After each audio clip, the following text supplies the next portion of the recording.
So this month of June, we are talking about moving out. So, kinakailangan po pala nating matapos tumanggap ng kalakasan, matapos tayong tumanggap ng liwanag, matapos tayong tumanggap ng mga pahayag mula sa Diyos, ay umalis tayo sa ating kinilalagyan at pumunta tayo sa iba na nangangailangan ng Christ sa kanila pong mga buhay. We are talking about discipleship making process because this is God's mandate to the church to go, therefore, and make disciples of all nations. So ito po ay nag-uumpisa sa pag-aakay. Kaya meron po tayong slogan na ang akay mo ay bunga mo. So hindi natatapos sa pag-aakay lang. Kailangan po yung ating mga inaakay ay aalagaan natin.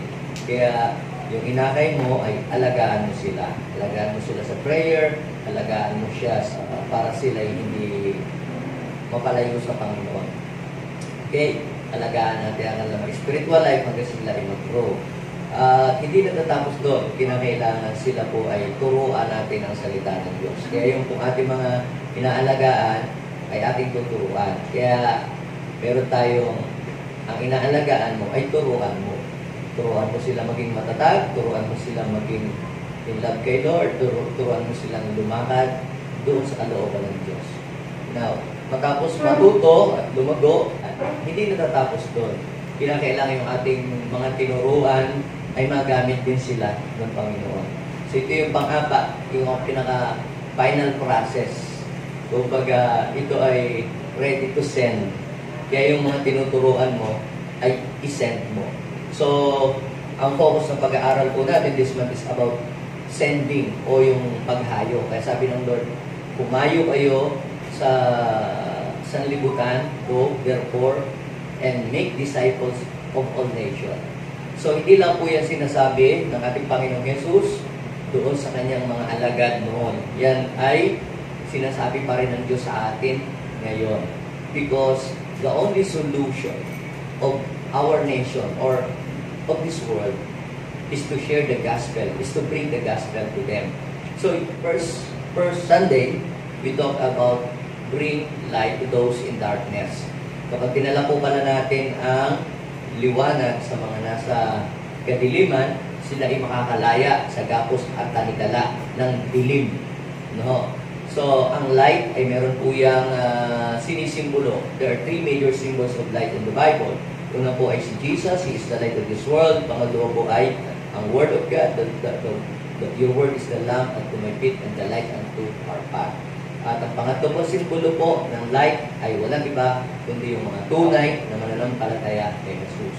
Bakit po sinama natin yung salitang tunay na mananampalataya na believer? Kasi marami naman pong believer pero hindi naman talaga tunay. Ibig sabihin, walang liwanag.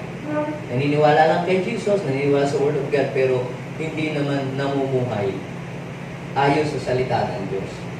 So, ang true believers of Jesus ay nababago ang buhay. Yes, we are not perfect here, pero little by little, from glory to glory, ay ang ating buhay ay naaayos. So, meron po bang difference ang inyong pong buhay? O mula nung nagsimula kayong makakilala kay Lord, hanggang ngayon? O parehas din lang? Pantay lang? Now, tayo po ay a light of this world. Sabi ni Jesus, that you and I is the light of this world. So, kinakailangan daw po na ang liwanag o ang ilaw ay ilagay sa dapat na pagkalagyan upang maliwanagan ang mga tao at mag-glorify ang Lord. So, ibig sabihin, kung tayo po ay nandito lang sa apat na sulok ng building na ito, ay hindi maliliwanagan ang ating kapitbahay, ang mga kaibigan natin, magkatrabaho natin, mga classmates natin. Magkakaroon lang ng liwanag sa buhay nila kapag dinala natin ang salita ng Diyos sa kanila. Amen? So, hanggang hindi tayo lumalabas sa apat na sulok ng building na ito, hindi nila masumpungan ang liwanag. Ang mga tao po, kasama na din tayo doon. Di ba dati po tayo ay bondage of darkness. So, namumuhay tayo sa kasalanan. That is darkness. So, aside from that, people will receive hope kapag dinala natin ang liwanag sa kanila. Kasi yung darkness ay nagsisimbolo po yan ng hopelessness o walang pag-asa. aside from that, people will experience a real joy, a tunay na kagalakan. Real joy is not based on what you have. It's not based on your achievements or your accomplishments. Maraming taong masaya lang, pero deep inside of their heart, mayroong emptiness. Real joy is only found in our Lord Jesus Christ. Amen? Kagaya ng nangyari kay Zacchaeus, di ba? Doon lang niya na-experience ang real joy nang ang Lord ay dumating sa kanyang bahay. Nang si Jesus ay pumunta sa kanyang puntahan. So, without our Lord Jesus sa puso ng isang tao, ang tao po ay madilim ang buhay, at hindi lang madilim ang buhay, hopeless ang buhay, at malungkot pa ang buhay. Diba? Pag wala ang Diyos. At ang isa pa pong kahalagahan na kapag dinala natin ang liwanag sa mga tao na sa dilim, they will experience great salvation. They will receive great salvation. Okay? Kasi ang darkness, mga kapatid, it symbolizes ng kapahamakan. Diba? It symbolizes po yan ng kapahamakan, kamatayan. Pero pag dinala natin sa kanila ang Word of God, sila po ay maliligtas kasi matututo sila sumampalataya sa ating Panginoon. Amen? Let's bring the light to those who are in darkness. Sino yung mga yun? Lahat namang hindi pa nakakakilala kay Lord, sila pong lahat ay nasa dilim pa. Amen? So pupunta po tayo sa ating part 2 ng ating pong series. At ang title po ng aking message na i-share ko po sa bawat isa po sa atin, mga kapatid, ay pinamagatan po natin, spread the good news to the world. Sabihin mo nga sa iyong katabi, God is commanding you to spread the good news into all world. You don't need to resign to your job and become a full-time pastor or evangelist to fulfill your mission. Kasi tayo po, mga kapatid, ay may kanya-kanyang mundo. If you are an engineer, may mundo kang iyo. If you are a businessman, yan ang world na pinaglagyan sa iyo ng Diyos. If you are a politician, yan ang world na pinagdalhan sa iyo ng Panginoon. Kung ikaw ay isang OFW, yan ang world na pinagdalhan sa iyo ng Panginoon. Hindi mo naman kinakailangan mag-resign sa trabaho mo para maging full-time na evangelist ka or pastor ka to achieve your mission. All you have to do is to share what you have experienced and received from God. Kasi kung magre-resign ka sa trabaho mo, sino pang magiging ilaw doon? Sino pang magliliwanag doon? So, if you are a doctor, that is ang world mo, yung hospital. Kaya ka dinala ng Panginoon doon dahil para i-mission mo yung mga tao na nandoon. So, kaya pag sabi natin, go into all world, hindi yung ikaw ay, sige, kuha na ako ng passport, at ako ay kuha ng visa, at ako ay mag-a-around the world. Kung ikaw ay isang worker o isang employee, yung iyong mga katrabaho, kasamahan sa kumpanya, yun ang iyong mundo. Wala namang ibang makapag-share ng Word of God doon. Diba? Kaya ka nga dinala doon ng Panginoon. Ako magre-resign ng pastor, masusungit ang aking mga katrabaho dito. Diba? Mga walang galang sa Diyos, walang pagkakilala. Ayun ang dahilan. Kaya ka pala dinala doon. So, the Lord will not put you into the place that He has no purpose. Kaya ka dinala ng Diyos diyan. Bakit mga pasaway, ang mga tao sa aming barangay, gusto ko lang lumipat, ng titirahan, doon sa matahimik, doon sa walang tao. Ano ka magiging liwanag doon sa mga walang tao? Kaya ako man dinala ng Diyos doon, kasi gusto lang Diyos na ikay maging liwanag doon. So, yan ang ating pong title, Spread the Good News to the World. Alam nyo na po ba kung saan ang inyong mundo? Ha? Hindi naman yung kayo ay naglalaway, tumatawa ng walang kausap, nagsasalitang mag-isa, aba, iba talaga ang mundong yun. Dapat alam mo kung saang mundo ka inilagay ng Diyos. At doon mo ipahayag ang kanyang mabuting balita. Halos araw-araw mga kapatid, ay marami pong mga videos, maraming mga news and issues ang nagiging pong viral. Kapag sinabi po nating viral, it means to spread quickly and become popular. Bakit po nagiging viral ang isa pong video, issue, or story? It is because dahil marami pong nag-share po ito.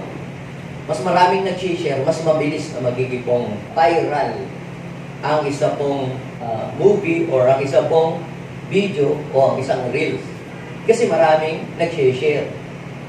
Maaaring isa ka doon sa nag-share. Maaaring natawa ka doon sa iyong napag-nood. O maaaring ikaw ay na-entertain. Kaya mo, ito ay share. Kaya nag-viral. Kasi naging part ka para maging viral. Ang isang news, isang videos, or ang isang issues. Kaya hindi naman po yung mga sakit na kumakalat. Kaya po ito yung mabilis na nag-i-spread sa iba't ibang mga tao. It is because yung pong mga carrier ang siyang nagdadala po dito sa ibang mga tao dahil meron pong carrier. Ganyan din po, kapag ka po ang inyong pong mga secrets at saka yung mga confidential matter sa buhay po ninyo ay kinuwento ninyo sa isang taong chismosa, siguradong bukas viral na kayo. Magbabiral na kayo tiyak. Alam niyo po, mga kapatid, when we say viral, it means to spread quickly para mabilis na pagkalat. Kaya nga yung virus, mabilis na kumakalat. Yung viral, it means to spread quickly. Gayun din po dapat ang salita ng Diyos, mga kapatid. Kinakailangan po, the gospel must spread quickly and make it go viral. Kailangan po natin, ang ichismis natin ay hindi ang kasiraan ng buhay ng ibang tao. Ang ichismis natin ay hindi ang kahihiyan ng ibang tao. Ang ichismis natin ay ang salita ng Diyos. Kung dati kang chismoso, yung hindi mo mapigilan ang iyong bibig sa pagsasalita ng mga kung ano-ano, palitan mo na lang ang topic. Dati nun, ang topic mo lagi, kapitbahay, yung mga issue ng buhay ng iba. Ngayon, ang iyo ng ikwento ay kung paano kumilos ang Diyos sa iyong buhay. Kung paano mo natanggap ang kaligtasan, kung paano kang nahalaya, o kung paano binago ng Diyos ang iyong buhay, o kung paano ka blessed in Jesus, o kung paano ka inilayo sa mga kapahamakan, at kung paano nagkaroon ka ng peace sa buhay. Yan po ang dapat nating i-chismis. Kaya nga ang tawag ay gospel. Ano ba lagi ang sineshare mo? Gossip or gospel? Kasi pagka gossip, buhay ng ibang tao. Pagka gospel, yung mga gawa ni Jesus sa iyong buhay. What do you want to share? What do you want to spread to other people? It is gossip or gospel. Kapag ikaw ay nag-share, nag-spread ng gossip, isang araw, pwede kang makasuhan o mamaya madala ka pa kay tulpo. Pero pag nag-share ka ng gospel, the Lord will give you a reward. Sino dito ang gustong ma-rewardan ni Lord? Yeah. So, let us spread the good news to the world. Sabi po sa Acts chapter 8, verse 4, nangalat daw po ang mga mananampalataya at saan man sila makarating ay pinapangaral nila ang salita. Yung pong word na salita dyan ay word salita ay salita ng Diyos. So, during that time, nagkaroon po ng great persecution during the time of the apostle. At dahil po sa persecution na yon, nagkahiwa-hiwalay po ang mga mananampalataya kasi talagang yung pong mga born-again Christian, yung mga early Christian, sila po'y binabato. Bless nga ho tayo ngayon, walang umaano sa atin, humahad lang sa atin. Ito ay meron tayong freedom of religion. Pwede nating express ang ating sariling pananampalataya. Walang makikialam sa atin o walang kukontra sa atin. Doon po sa kanila, palibhasa po ay ang religion po nila ay Judaism.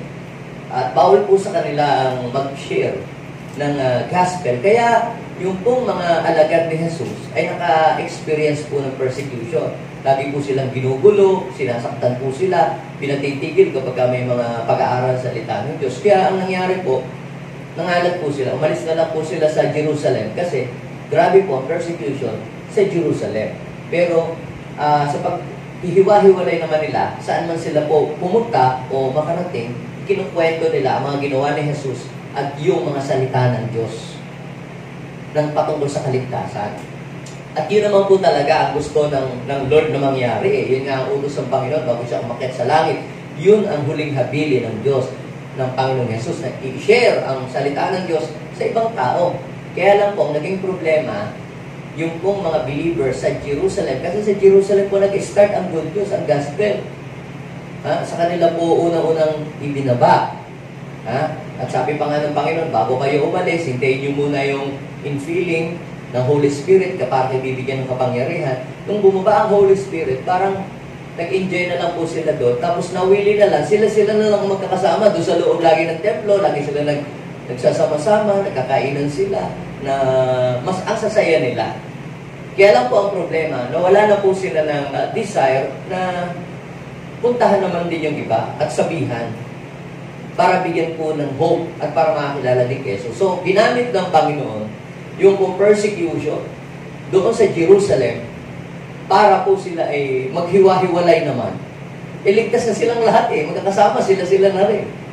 Ang dami pang hindi nakakakilala. So, ginamit ng Lord ang mga persecution, ang problems and trials para po sila i-shake at alisin po sila sa kanila pong comfort zone.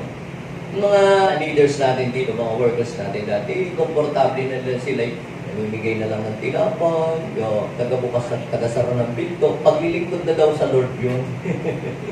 Tagabuhat ng pulpito, ng pastor, tagadala ng tinapay sa unahan, ako'y naglilingkod na, praise God. Hindi pa ho yun ang tunay na paglilingkod. Kasi pwede din rin naman gawin yun ng mga kung sino man dyan di ba?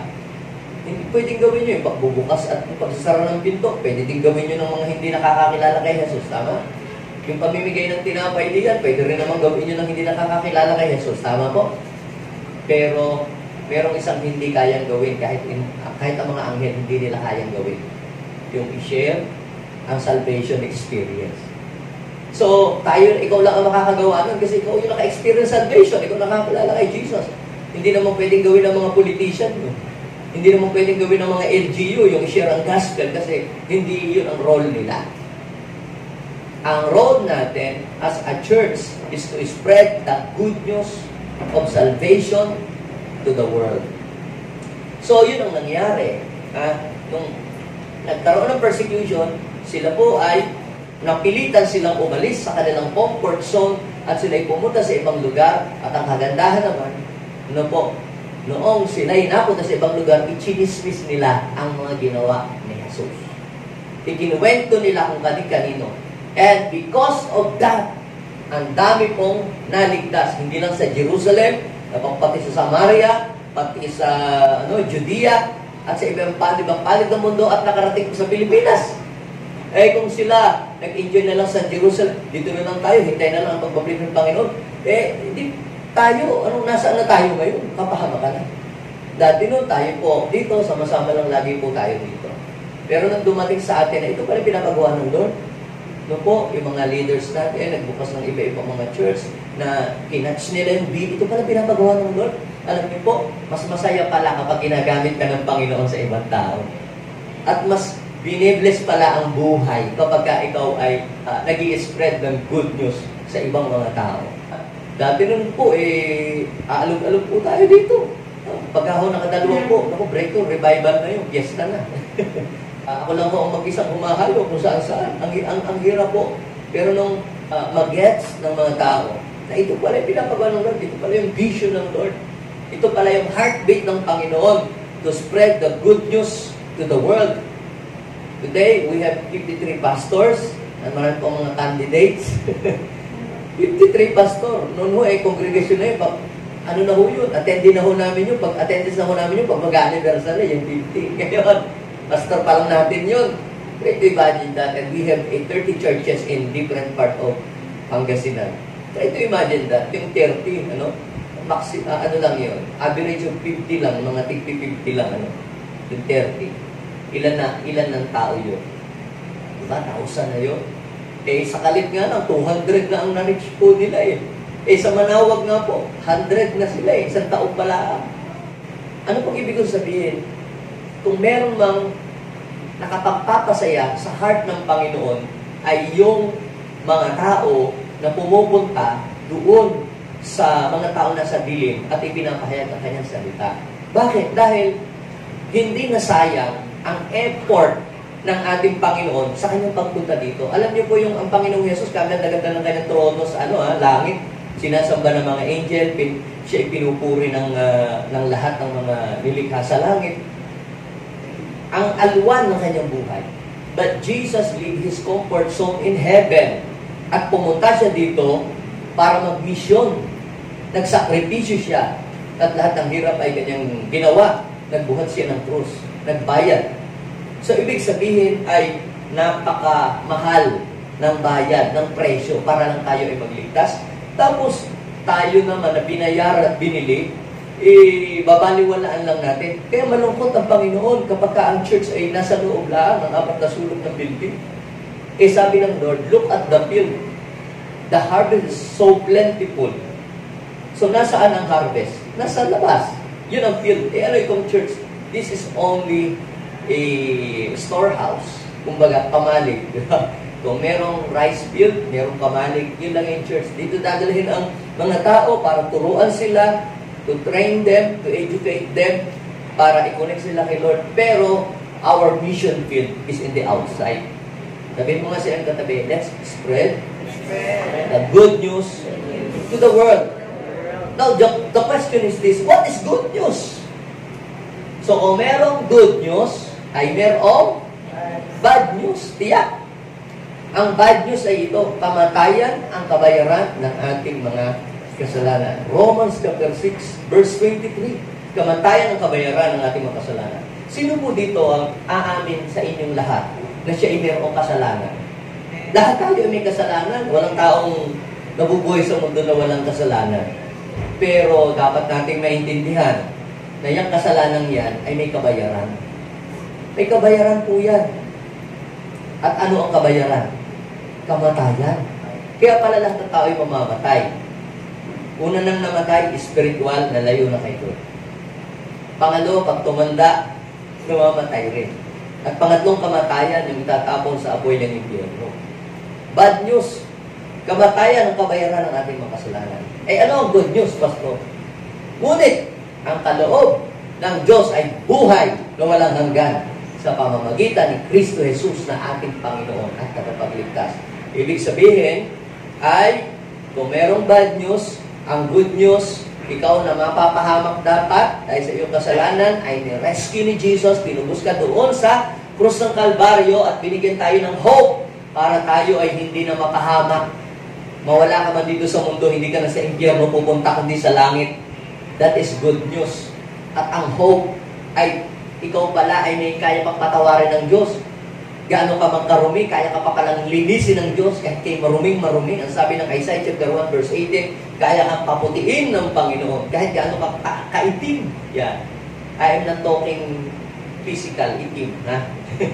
Kung kayo ay gusto magpaputi, uminom na lang kayo ng glutathione.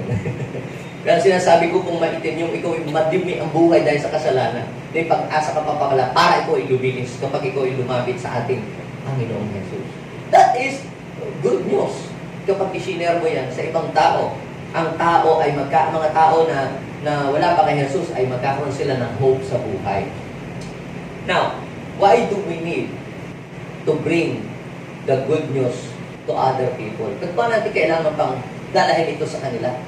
Ba't kailangan pa bang ang church ay mag-share ng good news? Mag-pray na lang tayo, Pastor. Hintay na lang natin sila lang ang pumunta dito. Paano makakapunta dito kung sila ay nakatali sa dilim? Adiga?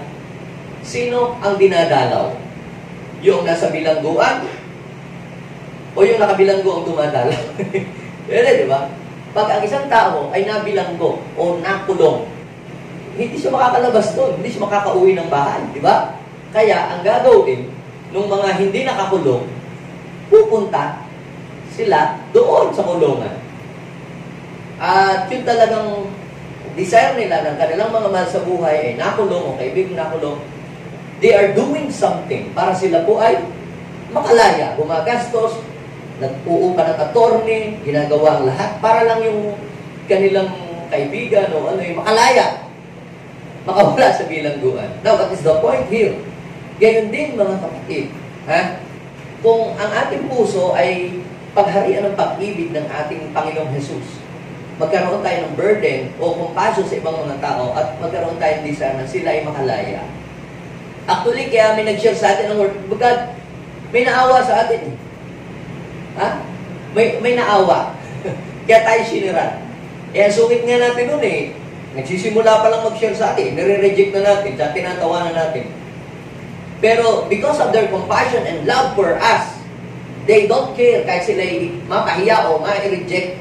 Lagi kang ipinagpepre niyan hanggang sa dumating araw na unawaan mong salita ng Diyos. Hindi pala religion ang makapagliligtas, hindi pala good works, hindi pala pera, hindi pala fame.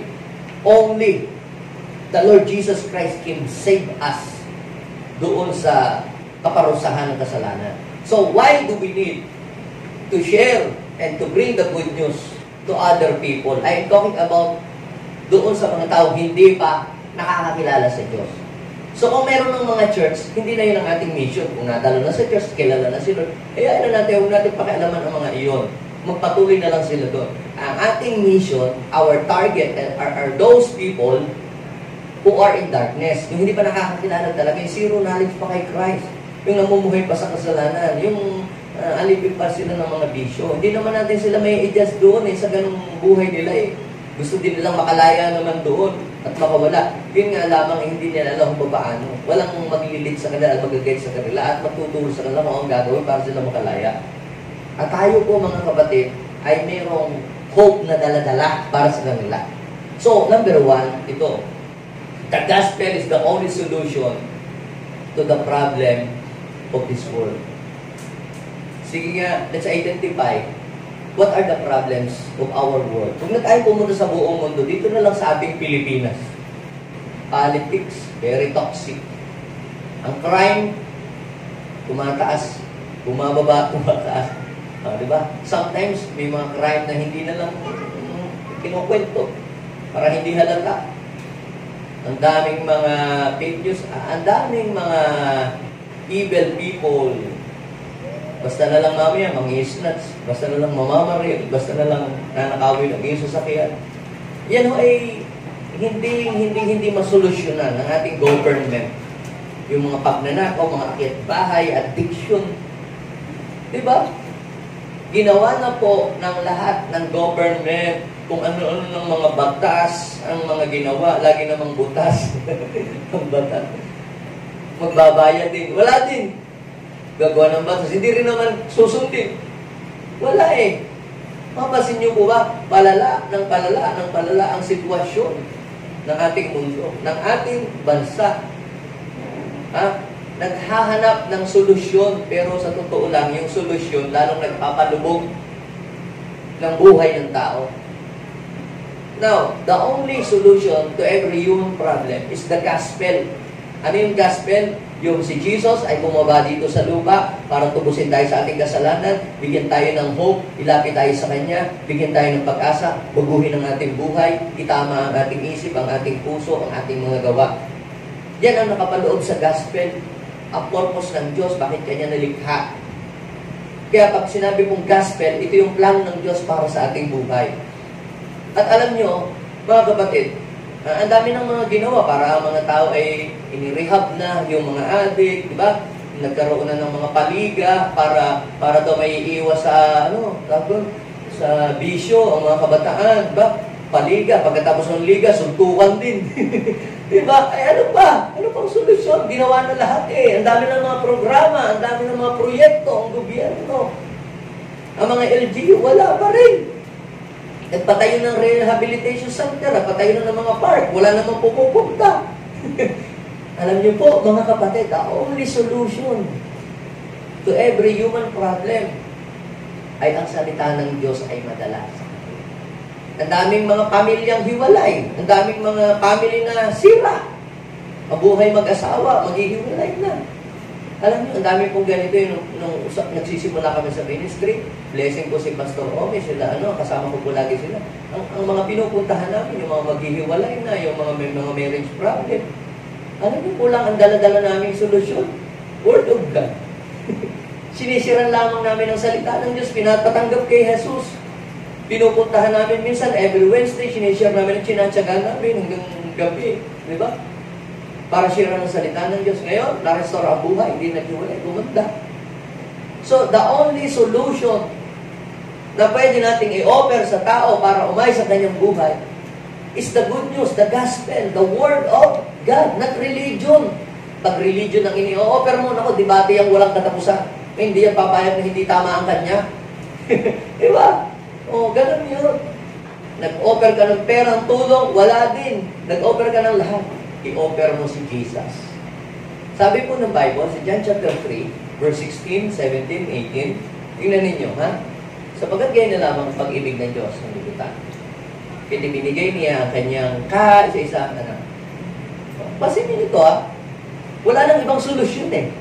Binigay na lahat. Nagpadala ng mga propeta, nagpadala ng mga pagkain, nagpadala ng mga pugo. Ang dami ng mga pinadala para lang masolve yung problema ng mga tao. Di ba? Pasin niyo, nagpadala ng angel. Si Lord, lagi nagpapadala ng angel.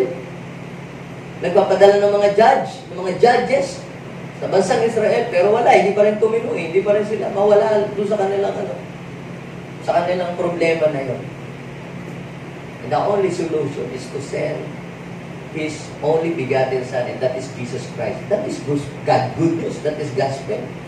Tingnan ninyo. Binigay ang kanyang bugtong na anak, kaysa sa anak, upang ano daw? Ang sumampalatay sa kanya ay hindi mapahamak. So parang ganito, meron nang na-discover na gamot sa cancer. Asaan? O ito, inumin mo 3 times a day. Tapos, di mo naman ininom, pinatong mo lang doon sa, sa pasemano, sa ibabaw ng refrigerator. Tapos, intay ka ng intay. Ba't di ako gumagaling? Ba't lalo akong nanghihina? Ba't lalo akong parang, nauupos? Patuwigsik. Paano? Hindi mo naman pala tinik yung ibinigay sa iyo ng doktor na gamot. Are you getting what I'm saying? Our Father in Heaven provided a solution para masolve ang problema mo sa kasalanan. All you have to do is to accept Jesus in your heart, obey His command, His word, and commit your life to Him and follow Him. Sabi po ng verse 17, isinugo po si Jesus, hindi para po parusahan, hindi para hatulan ka. Kaya tayo po, huwag naman tayong husga ng husga sa mga tao, hatol ng hatol, ito sa mga taong paling ang buhay, hindi maayos ang buhay, mga marriage problem. Ay, ako nga, hindi ako ganyan, ako at least ako. Huwag ganun, lahat naman tayo may kasalanan, lahat tayo ay may karumihan, iba-iba nga lang ang level. Diba? Nilinis nga lang tayo ni Jesus. So, kung paano si God ay nagmahal sa mundo, mahalin din natin yung mga tao. Actually, ganito, yung for God so loved the world. There are 3 kinds of world sa Bible. Una yung world na God created this world. Yung natural na world. Naglagay ng mga puno-puno.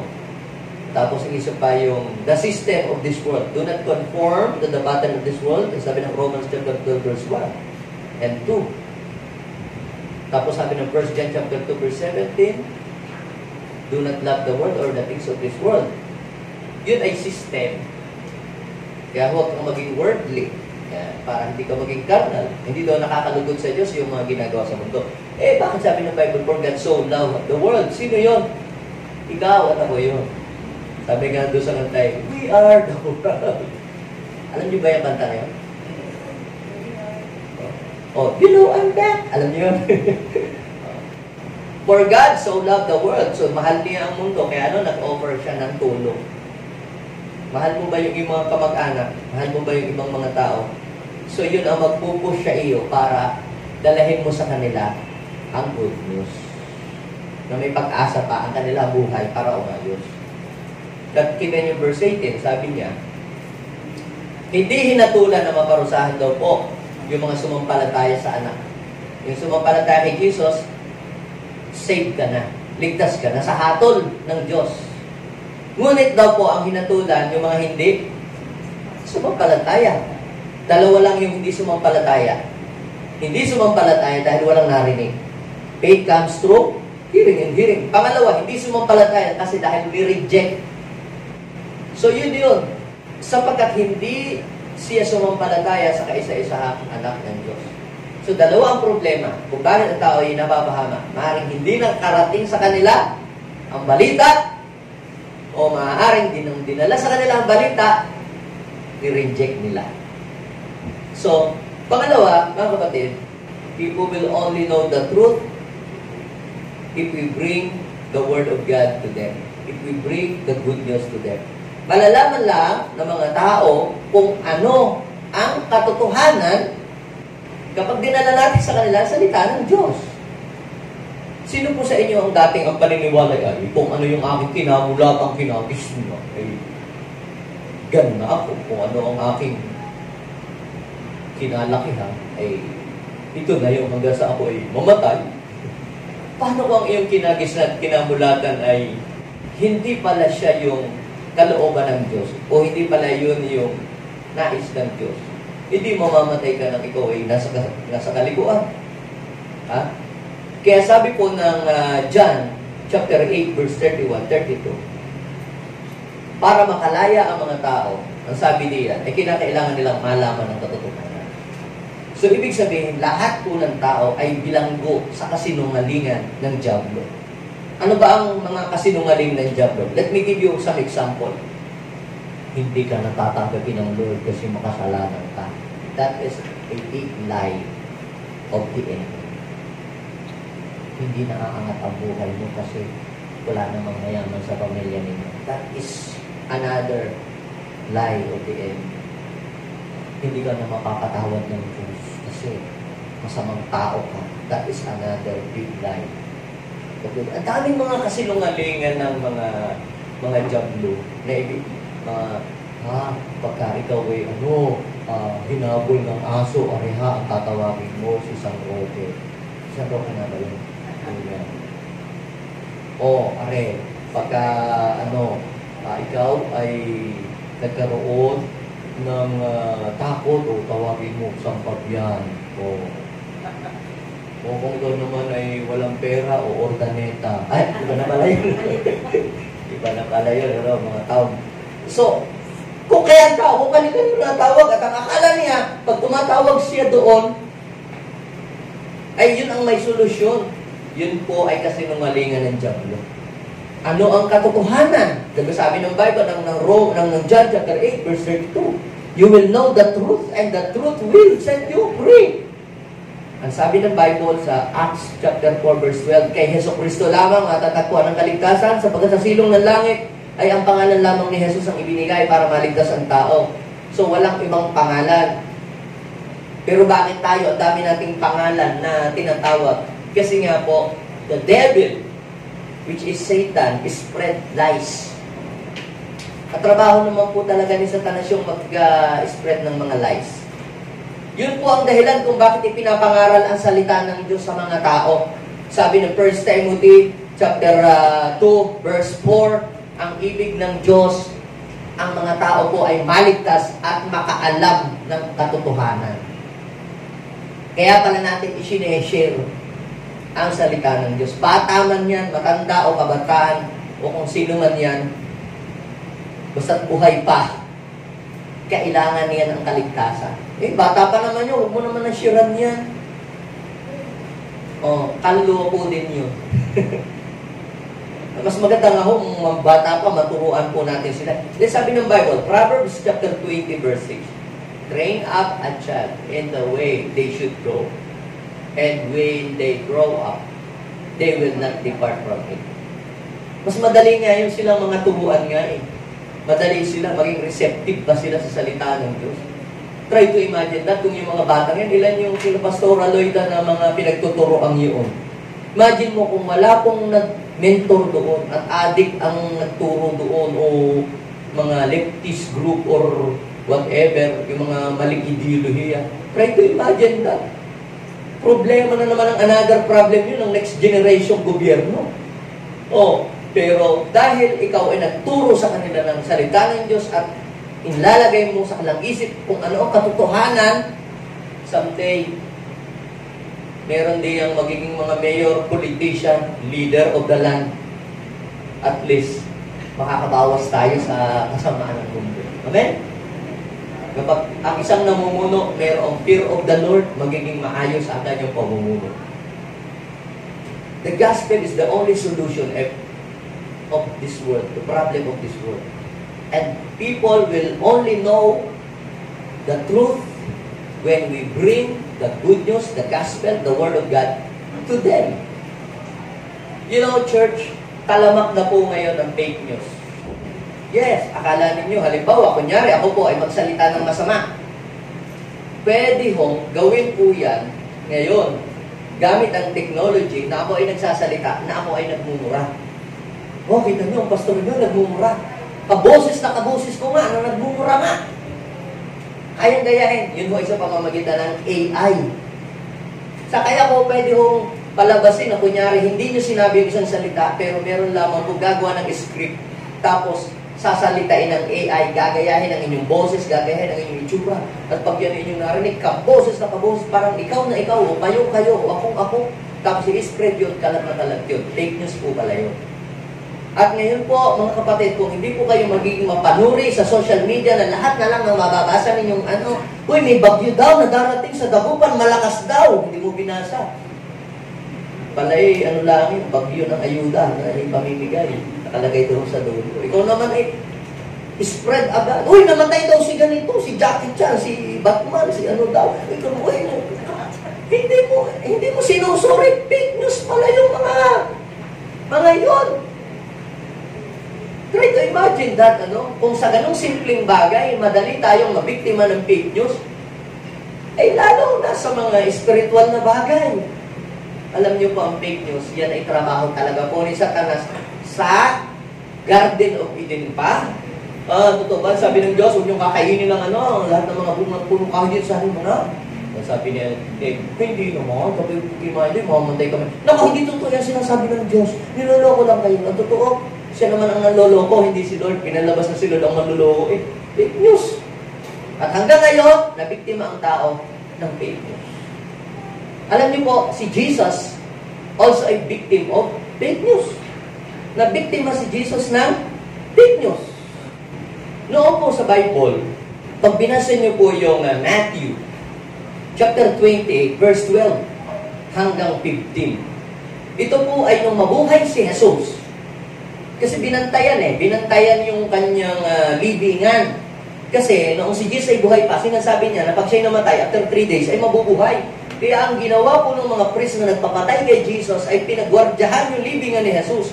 At baka daw sa gabi, habang tulog ang mga tao, nakawin ang mga disciples. Paano mananakaw ng mga disciples? Yung natakot nga yung mga disipulot, nagtakbuhan. Tapos ang bigat-bigat pa nung inilagay doon sa pintuan na bato. Nung after 3 days, nag-resurrect si Jesus, lumindol ng malakas, yung naigulong yung bato.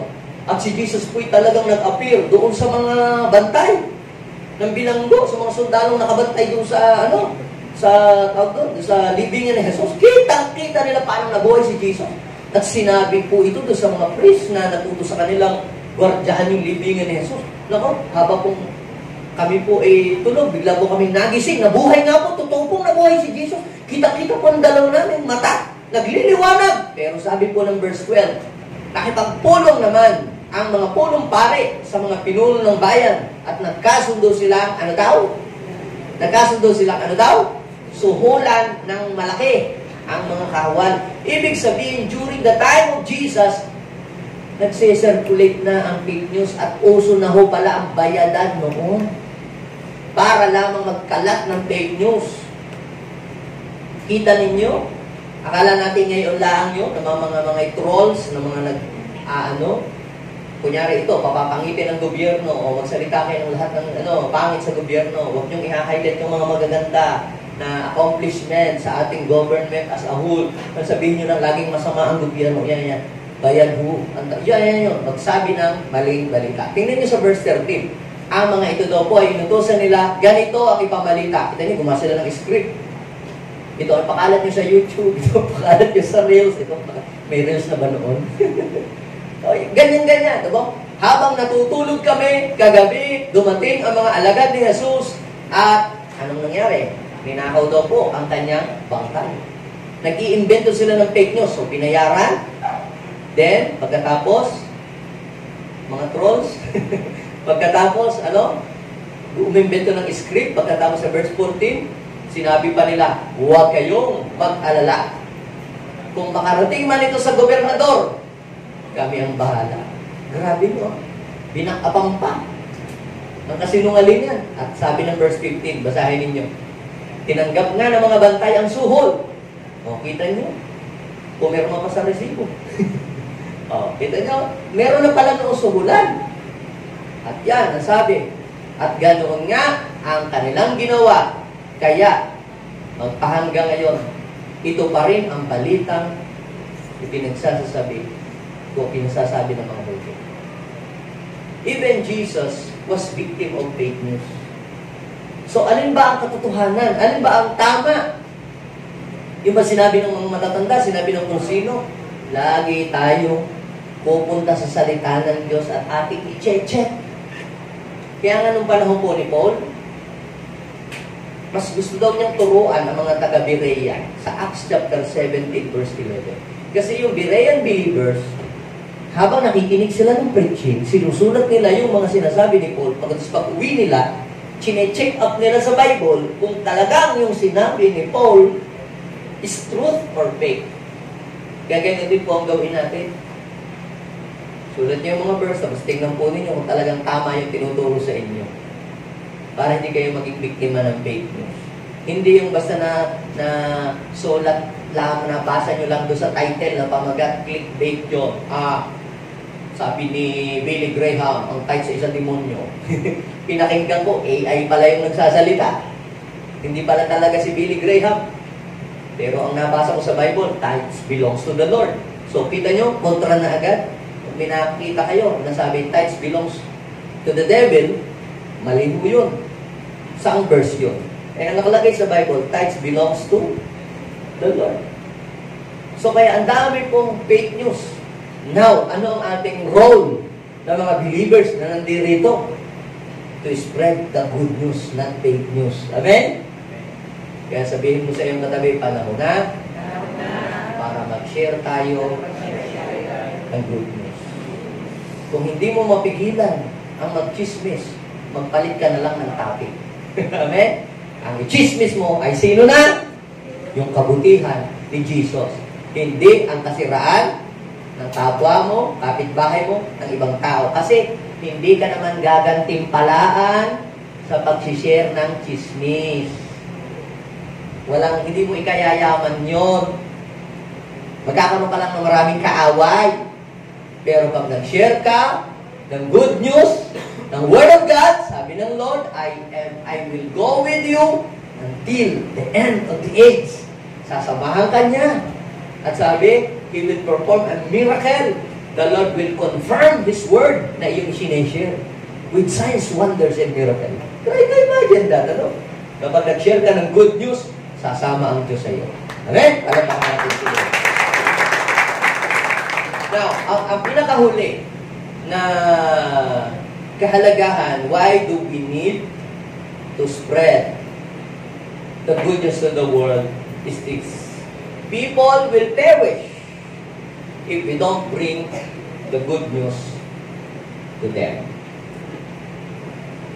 Di ba minsan pag yung mga magbabiyahe kayo tapos merong kayong nakasakay kayo sa jeep, minsan merong mga truck na sumusunod sa iyo, nakalagay, perishable goods.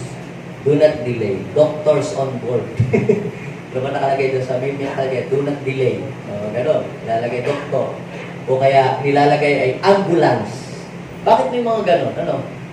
Kasi po, sila po ay ang mission po nila is urgent. Yung mga perishable goods, kailangan madala sa palengke kasi masisira. Yung ambulance, kailangan mag-giveaway ka. Bakit? Dahil naghihingalo yung pasyente. Dahil emergency. Yung doktor, kailangan, kaya may nakalagay doon sa, niya na doktor siya. Kasi yung doktor ito, padaanan ninyo, huwag ninyong harangan sa kalye. Kailangan may gagamutin niya, meron niyang check up may o-operate pa yan. Ibig sabihin, ang atin din pong mission, mga kapatid, is urgent. Amen? Do not delay. Yung sa kanon, pastor, siguro pag may time, hindi mo alam, mamaya pala, funeral service na nung iyong iniisip na sanang pupuntahan mo. Let's bring the message of salvation to our loved ones, friends, and relatives before everything is too late. Sabi po ng Ezekiel, chapter 3, verse 18 hanggang 19, ang sabi po ay, Kapag ako ay mayroong sinabi, sinabi ko sa isang tao, please show it. Kapag ako ay mayroong sinabi sa isang tao, binabalaan ko siya, na sabi ko siya ay mapapahamak, pero hindi mo sinabihan, wala kang ginawa. Sabi ng Lord kay Ezekiel, kapag ako ay mayroong judgment sa isang taong makasalanan, pagkatapos hindi mo siya sinabihan, at siya ay napahamak, meron kang pananagutan sa kanya. So tayo po pala, mga kapatid, may pananagutan sa ibang mga tao, sa mga unsafe people, sa mga nakakasalamuhan natin, sa mga kaibigan natin.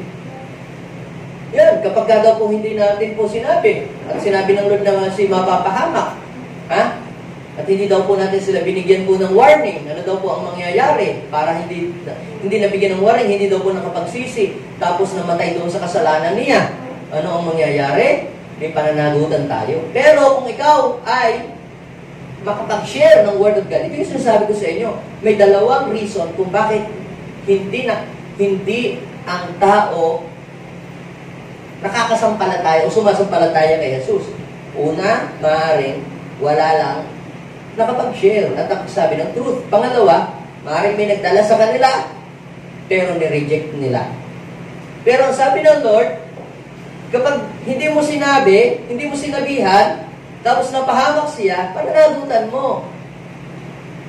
Sa kabilang banda, kapag sinabihan mo pero ni-reject, pinuntahan mo sa bahay, sabi mong mag-aral tayo sa salita Diyos, ni-reject ka, tinaboy ka, wala ka ng pananagutan. Problema na nila yun. Hindi nila pwedeng sabihin sa Lord, Lord, ba't ako na-impierno ang buhay? Ba't ako napahamak? Aba, may nagpadala ako ng kaibigan mo, kamag-anak mo, kakilala mo na mag-share sa iyo ng gospel para tulong ka ng salita ng Diyos. Ni-reject mo, tinalikuran mo, sabi mo, busy ka, sabi mo, wala kang panahon, wala kang time.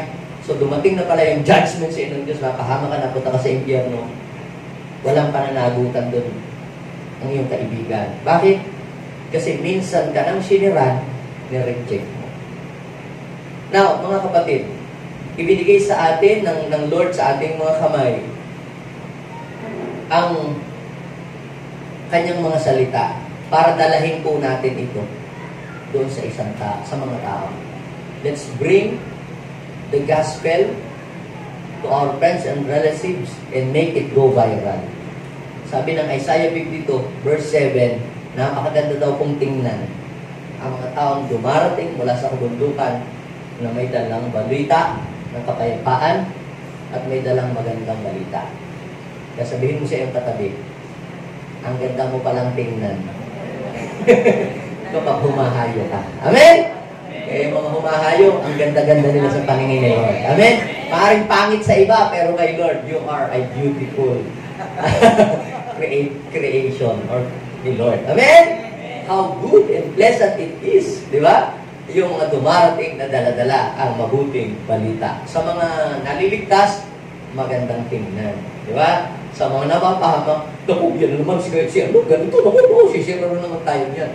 Nasa sa kanila na yun. Basta ang mahalaga, ginawa natin yung ating part, nasa kanila ang desisyon, kung tatanggapin nila, o hindi, kung tanggapin, praise God, sila yung makakalaya, kung i-reject nila, problema na nila yun, pero wala tayong pananagutan sa harap ng Diyos. Amen? Sabihin mo sa iyong katabi, buti na lang, hindi natin i-reject ang mabuting balita ng kaligtasan. Amen? So, yes.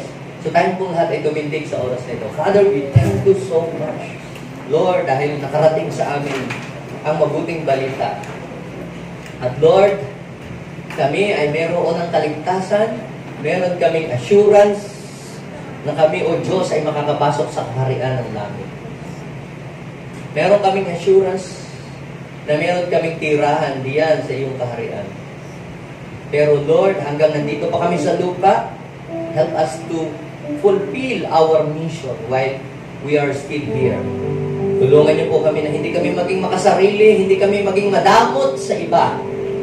Lord, hindi namin ipagdamot yung kaligtasan na aming natanggap buhat sa iyo. Lord, help us. Give us a compassion. Alisin mo ang katamaran sa aming buhay. Alisin mo ang takot. Alisin niyo po, Panginoon, ang pagiging mahiyain. Lord, hindi kami mahiya na ipakilala ang Panginoon sa ibang tao. Ba, anong yun ang mga makasalanan? Hindi sila nahihiyang gumawa ng kasalanan eh. Hindi sila nga nahihiya na gumawa ng mga illegal, masama yun. Kami pa kaya, Panginoon, na ang ginagawa namin ay nakakalugod sa inyo. Mas lalong hindi kami dapat mahiya, Panginoon.